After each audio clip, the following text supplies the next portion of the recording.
first finding was made by hiker James Rankin in early October of 2016. James had been hiking in Berkeley-Jackson County Park when he came across an old campsite. But disturbingly, all around the campsite were multiple different missing person posters taped onto trees.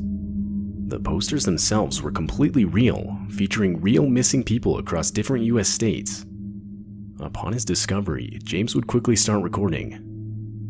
Okay, we're deep in the woods. Sort of, we're like on the border, because like there's a side of the woods where there's people's houses. But I came to a trail that led to a trail that led to a trail up the hill. But I saw what looked like a fire pit. And remember, we're still in the woods. We're still in the woods, right? I don't know what this is. Do you see the trees? Look at the white. Okay.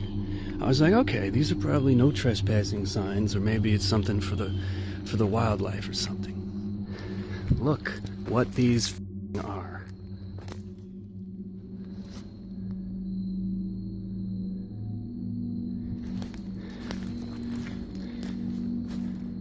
What the is going on in here? This is Utah, Florida. They're all different. They're all different. Every single one.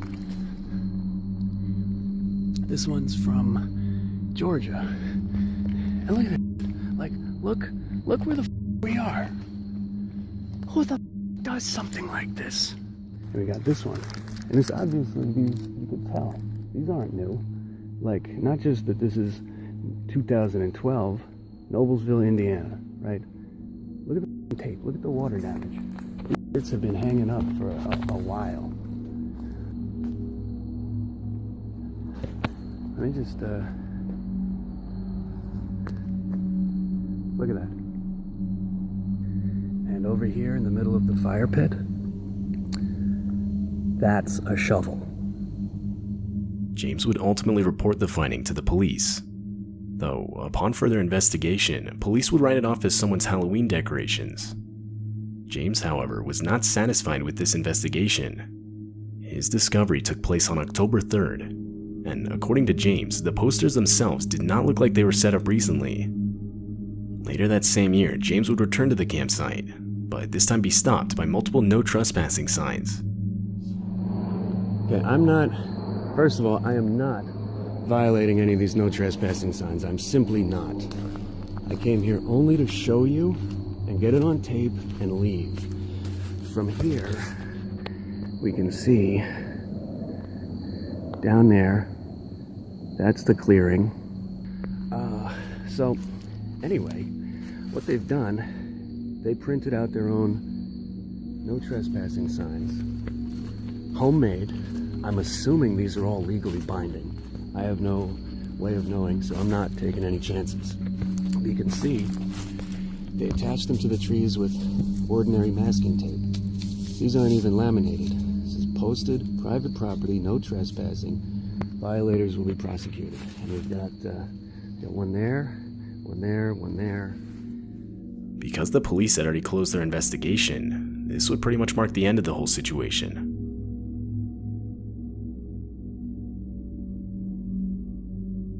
Back in 2013, a man named Phil Poling would upload this video to his YouTube channel. The video features Phil out late at night in his neighborhood, located in Mission, Oregon. Phil claimed to have heard strange noises echoing around outside his neighborhood only a few minutes prior, which is why he was outside in the first place. Once he reached a nearby forest that was only around 200 feet from his house, he would again hear the noises. And this is where he started recording. January 21st, about 11 p.m. I'm a couple hundred feet from my house, and you hear it going off in the background right now. Kind of sounds weird. Kind of sounds doggish, hyena-ish.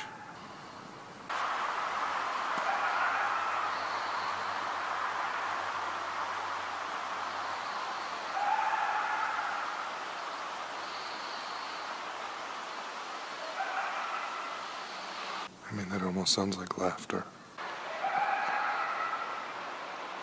It's actually gotten closer since it started. It's probably only 200 feet, 300 feet from me right now. The recording of noises continued for a while longer, until the sounds of gunshots can be heard echoing from the forest. I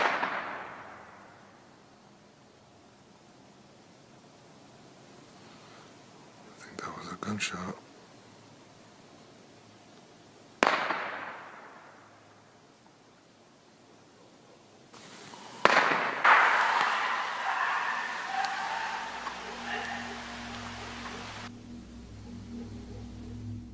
Multiple people in the community itself had claimed to have been hearing similar noises for the last 2 months or so leading up to the recording.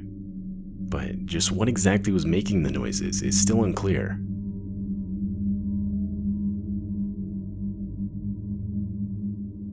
This video features the GoPro footage of 2 dirt bikers riding on a remote path in the forest. Throughout the video, the bikers can be seen going at extreme speeds, but doing this would quickly prove to become almost deadly. As the bikers continued on the path, they were unexpectedly met with a steel cable strung across 2 trees at perfect neck level for oncoming bikers. At a fast enough speed, this trap could no doubt take the lives of anyone riding through that didn't see it. Fortunately, however, the biker in the front did see it and was able to react quick enough to avoid it.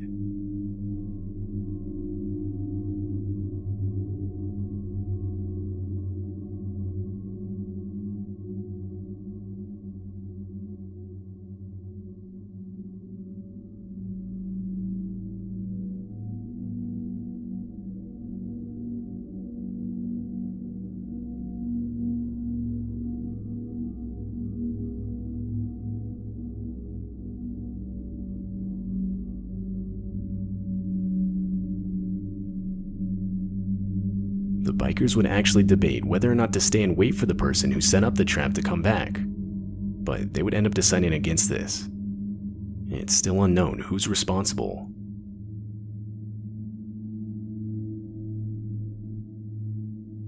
Mark Andre was a man who devoted his career to exploring the vast woods of Northern California. He worked as his town's environmental service director, so it was quite literally his job to spend time in the woods.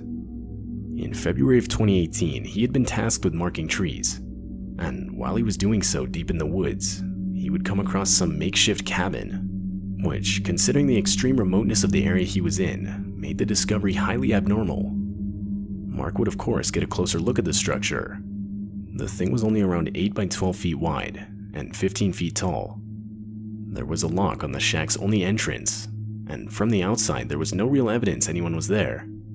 Still, disturbed by the finding, Mark would head back to get professional assistance. The next few days would consist of multiple attempts to contact the owner of the shack, but all of them ultimately failing. So, finally, upon revisiting the structure, the men would break open the lock to the front door. They would find a space that was clearly being lived in, or at the very least had been lived in recently. The shack had its own furniture, a pot-bellied stove, a small library, and even a typewriter. Jars and cans of food filled the shelves. However, in spite of all this, the search resulted in no further identification of the actual owner. Because the shack was illegally constructed, the men ultimately had no other choice but to leave an eviction notice on the front door before leaving. A few days later, the authorities returned to see out the contract, but there was nothing there. The makeshift cabin was completely gone. Whoever the owner was had deconstructed it, with literally the only thing left behind being an international squatter symbol made from charcoal. Many theorized the owner was wanted by authorities, and was therefore living completely alone in the forest, evading any contact with other people. But whether or not this is even close to true is still up for debate. To this day, the real owner of the shack is still unidentified.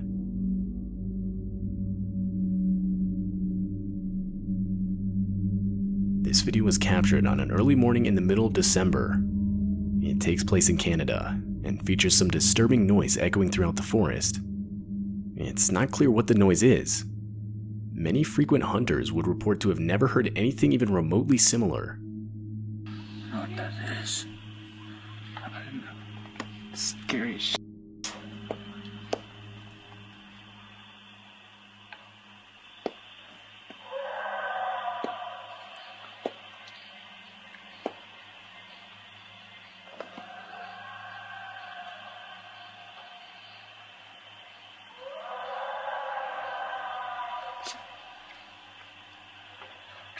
Is it?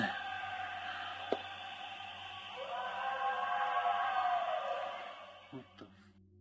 One comment suggested the noise could have been a wolf that was either trapped or left behind by its pack. It's also possible it was another animal, such as an elk or possibly a bull moose, although none of these theories have been confirmed.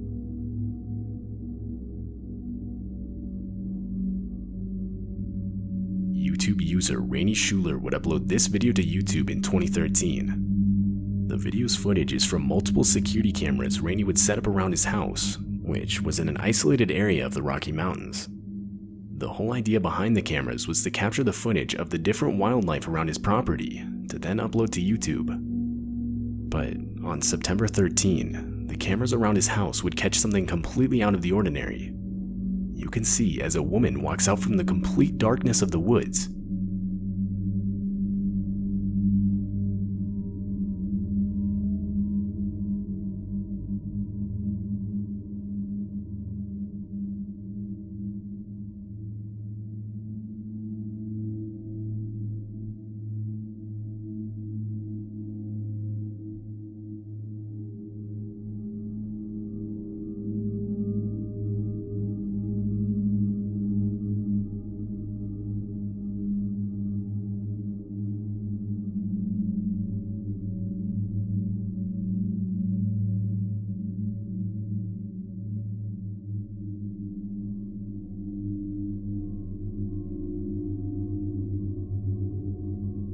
Some believe the woman was lost, or that her car had broken down nearby. But that doesn't explain her general careless mannerism as she aimlessly walks around the property. And a while later, the woman could be seen walking right back into the forest. After that night, the house owner would never see this woman again.